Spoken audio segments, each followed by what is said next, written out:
Hey seniors, hi. We're not probably going to see each other in the same room anymore, but this is the way that I will be delivering instruction. I'm going to send back all of your essays. I am late.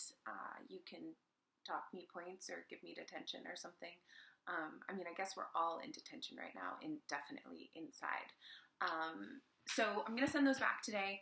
This is how it's going to work. I'm going to send you your actual pictures of your essay. I have the physical essays with my written comments on them. I'm going to send you pictures of that to your email, only your email, obviously, so it's private, and also a rubric. The rubric is very important to pay attention to because the pieces of information that you need that highlight your strengths and weaknesses are highlighted in yellow. So you're going to probably need, it shows up on some phones and not others. So if you get a blank rubric, that just means that your, whatever device you're on can't translate the highlight part. So try to get to a computer to check it out, or email me if you don't have access to that, and I'll describe where your strengths were and where your weaknesses were, where your growth areas are. So the rubric is important for that. It's not just a dictation of what your grade is. It's really a guide for you for the next essay you write and for the revisions, which leads me to my next point. Revisions. I was going to only offer revisions to people under 85% or lower, but since we're in a global pandemic, if you feel like making a revision to your education essay, do it. I will grade them. So you can resubmit that to me. Let's say today is Monday. Let's say not this Saturday, but the following Saturday. So you will have 2 weeks almost to do those revisions. Please read my notes carefully. I did spend a lot of time on them. There are some folks where I'm like, you really just need to go back to essay structure and really look at that. Look at some practice essays. My intention was not to discourage anybody. So if anybody feels discouraged by that, please email me and I'll give you some more resources that are specifically targeted to you and what would be helpful to you. But for most of you, for all of you really, if you got a comment like that, like go back to essay structure, start there, go back to essay structure, and then look at essay structure and look at your essay and see what is missing. The main thing we want to always think about with essays is that they're all really thesis driven. Like even a creative piece is message driven, right? There's a central idea to most pieces of writing. And in this case, you were writing an essay that took a position on something. You were taking a position on whether or not you think the education system in the US is successful and successfully serving students, right? So if you take a position, you need to be clear about the position you take, and then you need to support that position. The other part of the assignment was you had to anchor your answer in a text, and the two options were Paulo Freire, in a section from Pedagogy of the Oppressed, and Allegory of the Cave, Plato's Allegory of the Cave from his book, The Republic. So you had two really difficult excerpts that have brilliant ideas about how people do learn and should learn, and we discussed whether or not we agreed with it, and then you were to choose one of those, choose an auxiliary text, which was Malcolm, David Sedaris, David Raymond. Who else did we read? I feel like that's it. Eric Anthemata, Incarceration, Education, Emancipation. So you took one anchor text, one auxiliary text, use those ideas, synthesize those ideas, use those ideas to support your idea about whether or not we're doing it right in America with regard to education. Why was I telling you all that? I don't know, these candles are going to my head. So that was the essay assignment. Central points. So basically, you needed to make sure you had a position and that your position was thoroughly argued or proven or discussed through those texts, right? A lot of people had some great analysis of text, but the ideas didn't connect. Some people had their own idea, and most of the essay, the body of the essay was just your own opinion, and then you'd like sneak in a quotation from Malcolm, but like with no analysis. You can't just use Malcolm X to support your opinion without actually showing how your opinion, you're not writing before him. Your opinion is also being shaped by him because you read him to draw out the opinion, right? And so you do want to use his words to support your words, but you want to do that in a way where you're really actually analyzing his words as well. Remember, when someone asks you to develop your essay more or your body paragraph more, that means you're lacking two things or two steps of a two-part process: analysis and interpretation, right? So if you're lacking development, you really need to go back and look at your evidence and try to break it into smaller pieces and then interpret what those pieces mean. So all of this stuff was structural. A lot of the errors were structural. Like, we just need to remind ourselves what the purpose of an essay is. There's always two purposes. It's an assignment and you're getting a grade, right? But if that's your only purpose for writing it, you're never going to do as well as if you are actually writing it because you want to take a position on the topic. Now, there's an argument to be made for how can you possibly do that when your teacher's assigning it, which is literally what we're writing that in this essay. So I hear that. And if you wanted to write a different essay, I would have been open to that. The point is, you need to be writing to express your thoughts. And if you're expressing your thoughts, you need to do that in an organized, coherent, cohesive, and cogent way, right? Those 3 C's are what we always want to be aiming for in our writing. And my comments were to help you see where you did that and where you didn't do that, as is the rubric. So that was a very long, rambling talk about why you should read the comments in the rubric. So as soon as I end this video, while it's uploading to YouTube, I'm going to be sending you out your stuff. And everybody has until, what would be the date for that Saturday?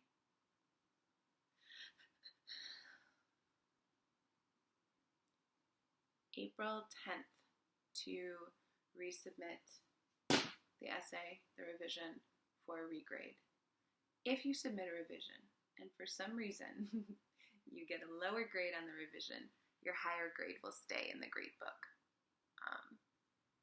because you already earned that higher grade. So I'm always grading with your learning in mind, but also when it comes to grades and numbers, I'm always grading to. I'm not trying to like catch you or knock your grade down. I'm trying to like bolster it. So don't worry about that. Okay, so I'm going to briefly explain a future assignment that I'm going to send you in writing. And the future assignment is, now we live in this strange new world where we're doing learning and education from our homes. We are social distancing. Like, I haven't seen my family, like my mom and siblings, since this all happened.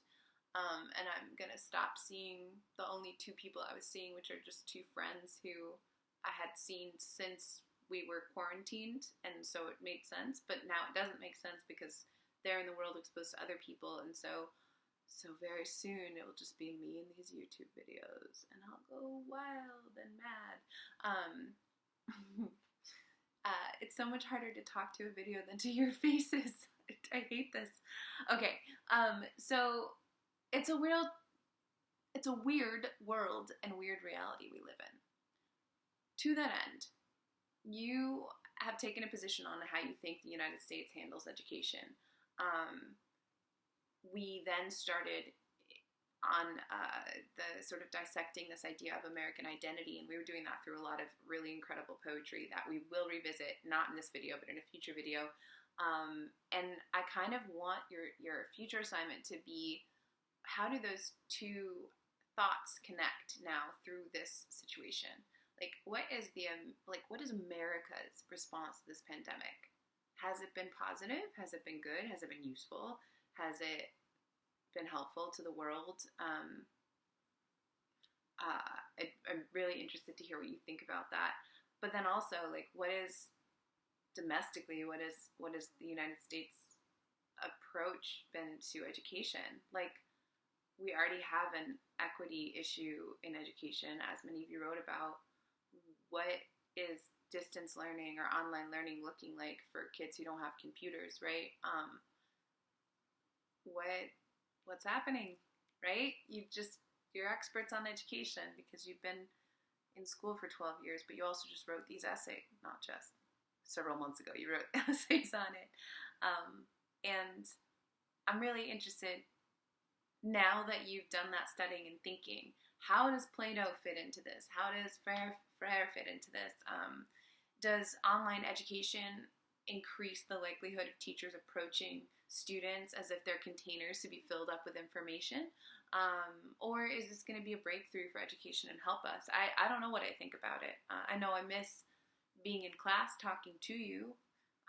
It's easy to get distracted when I'm talking alone in a room to a green light on my computer, right? I prefer in-person teaching. But I'm really interested to hear what you think about that. So that assignment is not for yet. I'll send you out something new after April 10th, after I get these revisions. The other thing, switching gears, skills.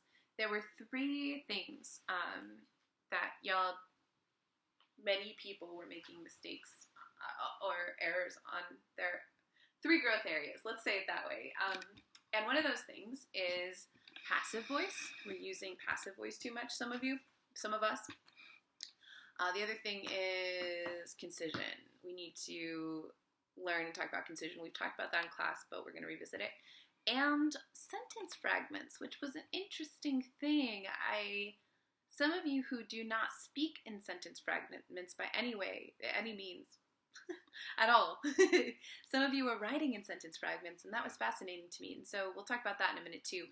Also, below this video will be links to some exercises and more information about all those things, because the definitions I'm going to give you off the top of my head are inevitably going to be not as good as what a college website would give you, for instance. So I will link more resources.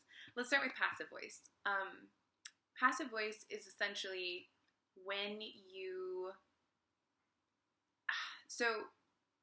when the receiver of an action becomes the subject of a sentence, as opposed to the actor of that action being the subject. Let me give you an example.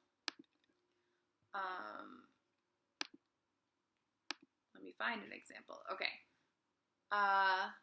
So here's an active sentence. Mom hugged me, right? Mom is the actor, the person doing the action. Hugged is the action, and me is the receiver. You could also call that the object. The passive construction of that sentence, the way to write that passively would be, I was hugged by Mom. All right, so one thing that's different, I was hugged by Mom, is a 5-word sentence as opposed to the original 3-word sentence. So one of the problems with passive construction, it requires extra words. And if we're talking about concision and the fluency and elegance and sleekness of our sentences, which is something we should always be concerned about, passive construction, it gets clumsy and it trips us up. So that's one reason not to do it. Also, Mom hugged me is a better sentence because the action and the actor are the focus. That is just stronger. If you're talking about an action, you want the actor to be the focus of the sentence most of the time. Passive construction is not grammatically wrong, but it is grammatically clumsy a lot of the time. And I'm always interested in why we do it. Why do people write this way? And I think one of the reasons is because many of us we've read, even at the high school level, you've read academic texts probably, or a journal, even a peer-reviewed journal at some point, and there's this very heady academic way of talking, often scientific journals and maybe even some textbooks are written in passive construction because the academic voice is not trying to center the actor, right? So you might see something like, the substance was then removed from the petri dish and put under the microscope, right? Because you don't use I usually in a scientific journal, they wouldn't say, I then did this, right? But what would be stronger? The scientists removed the substance and put it under a petri dish. Well, whatever. I'm making up a sentence that I don't know about science, but I think I originally said it would be the scientists removed the substance from the petri dish and put it under a microscope. Gosh, this is terrible. And that's just, the second sentence is stronger, it's faster, it's quicker, it's more efficient, it's better. Okay, so don't use passive voice unless you need to. I'm going to send you some more resources about when it's useful to use it. Let me give you some examples that I just made up before I started this video, because I'm really bad at making up examples on the spot. The symptoms of COVID-19 are complicated by ibuprofen. I think that's true. This is passive, and there's lots of words. How could we fix this? Ibuprofen complicates the symptoms of COVID-19. Let me write that out. Ibuprofen. I don't even know how to spell this. Gosh, I just realized how much I don't know about the world when I make these videos. Complicates the symptoms of COVID-19. The symptoms of COVID-19 are complicated by ibuprofen is 1, 2, 3, 4, 5, 6, 7, 8. 8 words. Ibuprofen complicates the symptoms of COVID-19. 1, 2, 3, 4, 5, 6. 6 words.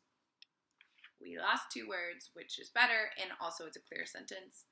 My concentration was impacted by this virus, and it became hard for me to work efficiently. The virus impacted my concentration, and I couldn't work efficiently.